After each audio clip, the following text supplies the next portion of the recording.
everybody, welcome to the Sister Keeper March video vlog.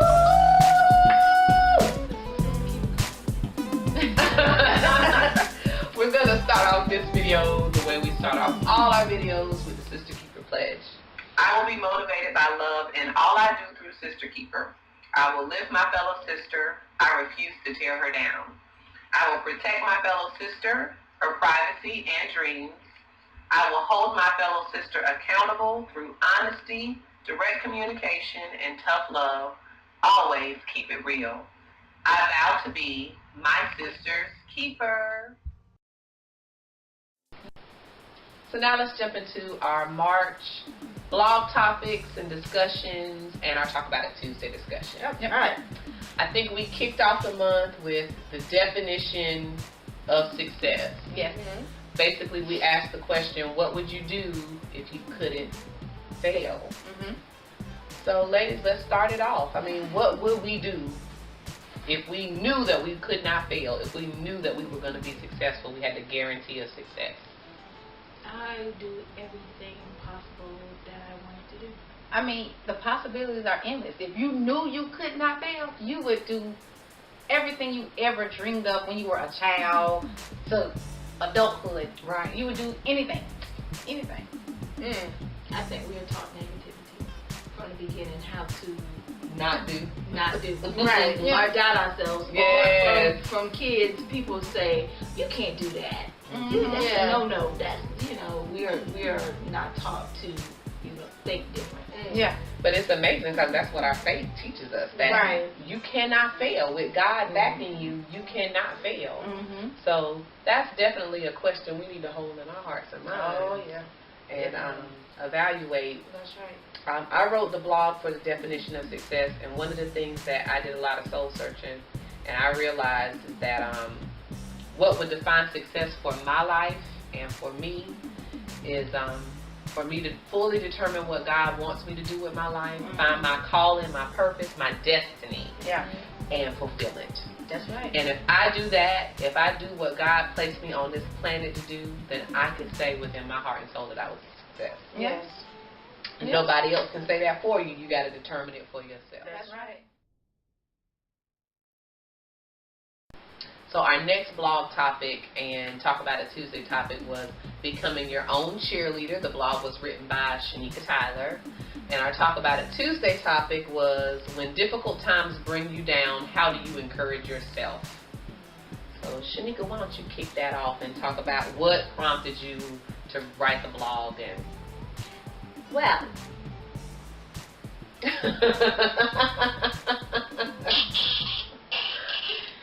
make it plain, tell the truth, Okay. make it plain. so at that moment, I was just like feeling some kind of way, like, what is my purpose? I wasn't motivated. Because I said I'm going back to school, yet I've done nothing to go back to school. I mean, I've looked at different colleges, but not acting on those things. So, you start thinking about your life and what you say you're going to do and what you haven't done. And it's good to have people that'll back you and say, well, you can do it. Go ahead. But if you can't hear that at that moment, how do you motivate yourself? Right. So writing that blog really motivated me to do what I need to get done, to go ahead and pursue school and figure out what college I want to go to. Do I want to take online classes or do I need to be in the campus? For me, I need to be in the campus because I'm home with a 2-year-old all day, every day. That's my, So, That's a crucial step. Yeah. Yeah, that was crucial. Yes. Yeah. Getting out of the house, going to school, that's my motivation. My children, life is my motivation. So you have to learn how to encourage yourself, how to, what's the word? How to push yourself. And like I said in the blog, you never know what you can do if you don't push yourself to do it. That's true. You can't fail at what you don't try. You Yeah. gotta try something. Yeah. So afraid of failing. Yeah. Yeah. Again, that goes back to self-doubt. And Mhm. like what you said, that goes, all of that ties in together. Yeah. Don't be afraid to fail.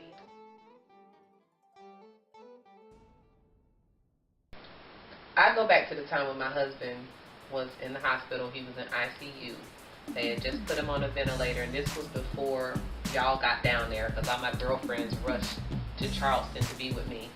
And I had a moment in the chapel where it was just me, and I was sitting in the chapel by myself at the hospital, and I had to find the strength for myself, for my husband, for our children that were back in Columbia because I was in Charleston, to say, you can do this, you can get through this. You may not feel strong enough at this moment, but this would not have come to you if you were not strong enough to beat this, to face it.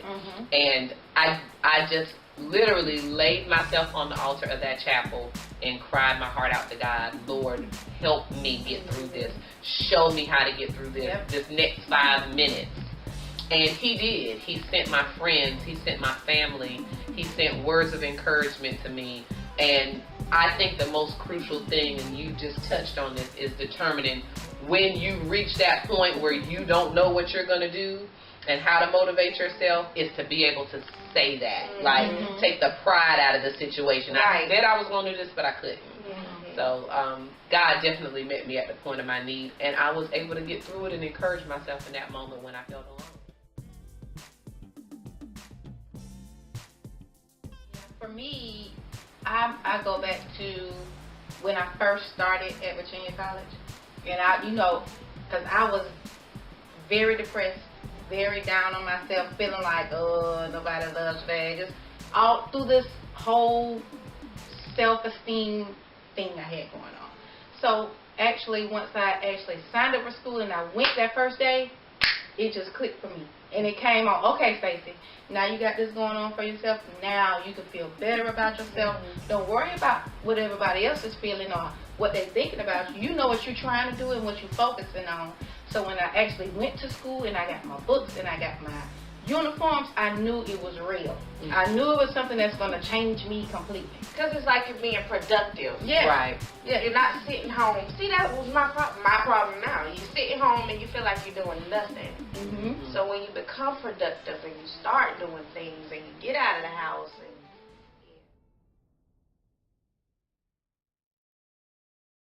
our third blog topic for the month of March, and it was who's in control of your life, the definition of a grown woman.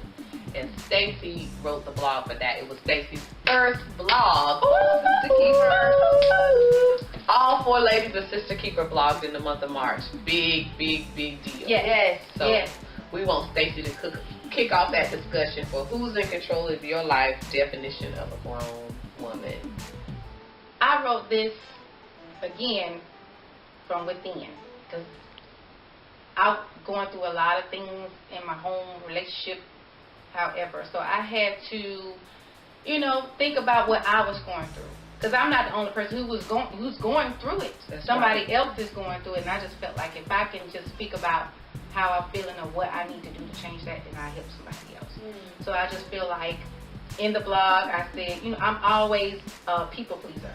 I like to make sure everybody's happy, so nobody has any problems, nothing.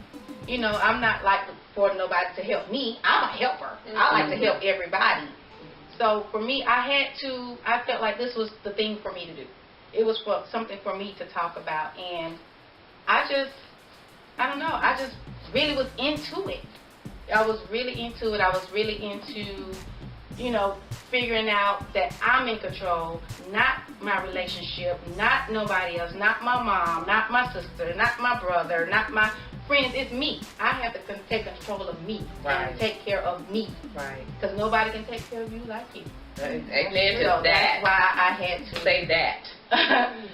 I had to write it, and I just it just did something for me. And I think that is the definition of a grown woman, taking back the control in your life, because we can see so much to everybody else. We think about children, we think about boyfriend, husband, mama, what this person gonna think, what that person gonna think. What do you think? What makes you happy? Exactly.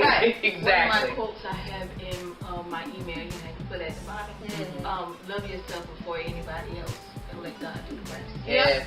Because a lot of times we forget about who we are as women. Right. Because we have so many other things that's in front of us that we have to take care of. Right. And we lose ourselves. Yeah, you lose sight of yourself. You lose yourself. Mhm. Yeah.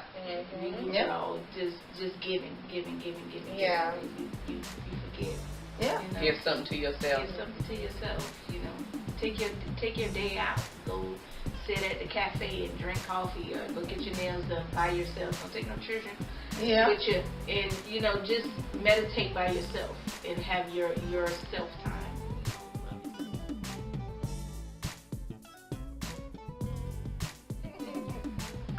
We had a bridge blog topic to bridge who's in control of your life with our discussion of today's church and the issues that they face. And I wrote that blog. I called it My Inner Child. I wrote it from a place of a lot of my decisions in my life have been made by out of hurt, out of pain, out of who I was, out of what wasn't done for me as a child or what was done to me as a child, instead of the best decision for the grown woman that I am. And so it was about me relearning how to define myself as a grown woman. And then I used that to face the issues from the church today, because as I've reached back into church membership, I'm currently looking for a new church. I don't want to lose myself in church. It's very easy to lose yourself in church and in religion, and lose God and your relationship with God. And we use that to bridge that discussion today's church, because I honestly think, Lord, if y'all get mad, I'm sorry. I honestly think most churches today are not about God. It's about religion. It's about the practice of religion. It's not really about helping people find God, find Jesus, whatever you believe in, finding the Creator in every day and in every moment. You know, people get dressed up, made up, done up to go to church, and that's the one place we really ought to be clean face, bare face, be ourselves, and come naked, ready to meet God. We're hurting even when we sitting in the church, and you worship. Go there hurt and leave hurt. Because nobody knows. You get that side Because they're not worried about it. right. So, and I'm not saying that to judge all churches. I'm just saying that that's been my experience in churches. And so I just want something different. I want a church where I go and I can be a participant and I can give, but I can also receive and be changed. I'm ready to be different. I want to leave the same person. And so that leads us to today's church and the issues it faces. And Selena wrote that blog. She did an awesome job. Awesome job. So Selena, why don't you kick that off? Christians and the issues They face a lot of issues. There's not enough prayer, I would say, quote unquote, that we can use for ourselves to get rid of some of the issues that we have. I don't know if that's a good thing to say or not, but you know, some things we go through in church, people don't want to face and they don't want to hear. They don't want to hear the truth. They don't want to hear what's going on, you know, with the fellow saint. They'll rather sit there and they'll talk about the saint instead of finding solutions to help promote or, you know, enhance how this person can live, be better, be a better mother, be a better father. The church is just not touching these issues at all. It's not about changing people. It's not. And they touched on that. Somebody left a Talk About It Tuesday comment. And thank y'all for participating and joining into the Talk About It Tuesday discussions. And they said the atmosphere in churches today is not conducive to people being honest. To people being real and just saying. It's a show. It is. It's a show. Yes. You come in, you ready for praise and worship. You know what's about to happen. You know what's about to go down. You know the order of service. Nobody's just moving by the Spirit and letting God have His way. And just going with the flow. It's all structure. Everything is structure. You come in, you know what you're going to get. You know what you're going to get when you walk out. You ain't coming in change, you ain't walking out change. So it's over the board, the same thing again. We have to put a different expectation out there, and I want to be a part of that, to start expecting something different from church. Right. And looking for those little minutes of change and positivity and the beauty in church. And I think the center of that has to be to never let church get bigger than God. Mm-hmm. Yes. And to never let church get bigger than your purpose.